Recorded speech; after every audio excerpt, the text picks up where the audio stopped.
Hobbs and Shaw comes to us from the director of Deadpool 2 and Atomic Blonde and stars Dwayne Johnson and Jason Statham as those characters. This is a spin-off to the Fast and the Furious films. And in this film, Idris Elba plays a cyber-genetically enhanced supervillain who's really, really bad. There's a virus involved, an MI6 agent, a big, strong guy who's really brutish, and a smaller, strong guy who's very suave.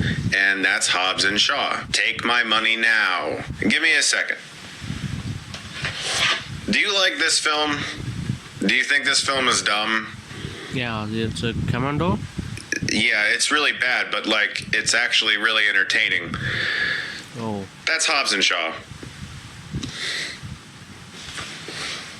You mean so dumb? See, you just have to know exactly what you're getting into with this movie, and if you've seen the progression of the Fast and Furious franchise leading to this, it shouldn't be that much of a surprise that this movie is insane, absurd, makes no sense, is essentially a cartoon, and for all of those reasons, it can be very entertaining. With the introduction of Fast 5, these films got better, that film still being my favorite out of all of them, but they got sillier. And things got weirder. And eventually, I think we're going to have a space movie. I really do. Like, why wouldn't we? I went into this film hoping that it would be an action movie that reminded me of the hugeness of 1980s action films, the 1990s silliness without caring about plot, with current modern day technology at their disposal, and that's what they did. This movie is essentially what it should be. It's incredibly stupid, though, and there are aspects of it that feel very thrown together. It's also far too long. It's like 2 hours and 15 minutes. Granted, the past few Fast and the Furious movies have been about that length as well. Here, you can start to feel that runtime in certain sequences. In fact, there's an action sequence that basically ends the second act, and I legitimately thought the movie was over. I was ready to get up and go to the bathroom and drive home, and I was like, oh shit, there's like an entire another sequence. I really thought the movie had ended because it seemed like they were just throwing everything at the wall and using everything that this film sets up in its story. But then the third act took a U-turn with basically nothing that this story had actually set up. And so it felt very out of left field, sort of like an attempt to just wrap the series back into its gigantic theme of family again, even though this movie didn't really seem like it was going for that. That I would say is my biggest actual issue with this movie. If I'm going to seriously, objectively look at Hobbs and Shaw, the movie where The Rock and the Transporter punch things really hard, which, by the way, I gotta say, I love these guys. They're fucking awesome. We'll talk more about them in a second. That's really the biggest issue I have with this movie, is that it felt kind of thrown together. The structure didn't always work. It didn't feel very cohesive. It sort of felt like, here's a big action set piece, and then we'll talk a little bit about what just happened, and then we'll have another one. Then we'll talk a little bit more about that, and then we'll have another one. Maybe we'll trade some insults along the way, and then we'll have another one. It didn't really feel like the story was actually a story.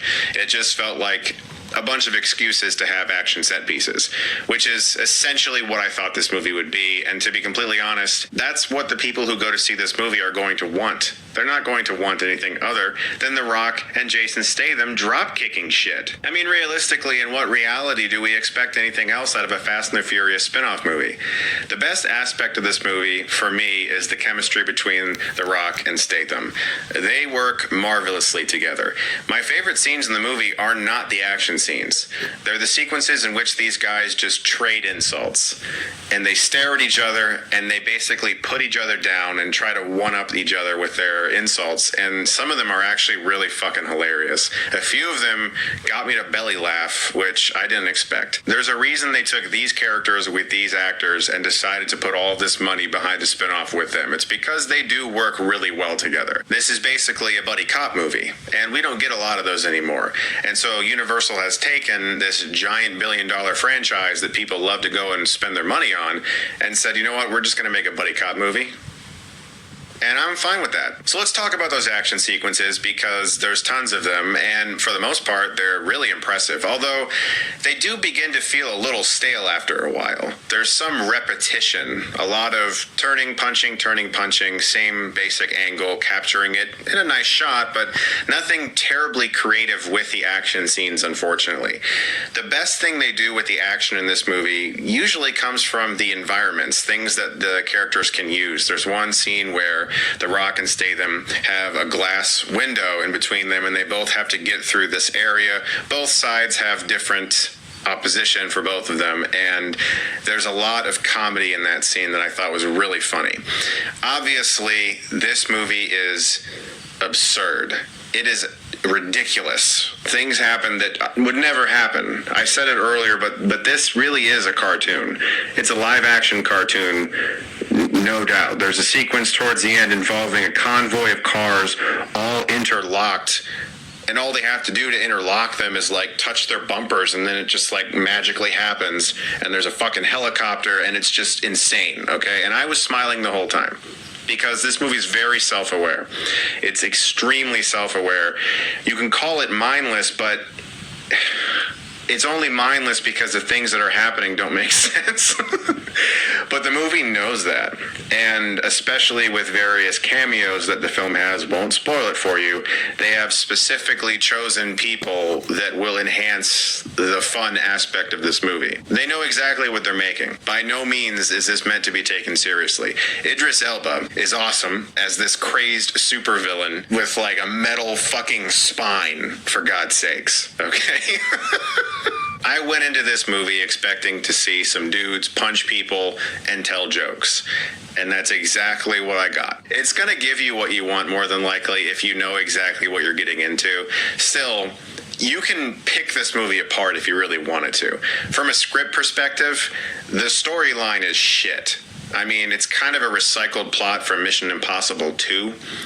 And if you've seen that movie, you know that it involves a virus and a carrier of said virus. And the plot, like I said, is really just an excuse to basically sew a thread through the action scenes. Without those action scenes, this movie falls apart. But gratefully, the chemistry between The Rock and Statham, the surprisingly funny banter between the two, and just how well they work together, that's what brought it home for me. And I feel like the majority of people who go to see this movie know exactly what they want out of it, and it's going to give them that. Still, I would like to see a film like this with these characters with a more cohesive narrative that just didn't feel kind of thrown together, because I really do think it could be something kind of cool. I'm going to give Hobbs and Shaw a B-. This is one of those films where if you told me that you hated it and it was the worst film you saw in 2019, I would be like, okay, yeah, I get what you're saying. And if you told me I loved it, it was everything I wanted, The Rock punched people and Jason Statham drop kicked people and I fucking loved it, I'd be like, okay, yeah, I get that. You just have to kind of know what this is. And if you don't like these kinds of films, don't even waste your time with it. You know, it's not even worth that part of your life, the 2 hours and 15 minutes of your life that you'll waste watching it. But if you like movies like Commando and those other types of movies, you want to kick your feet up and have some popcorn, then I don't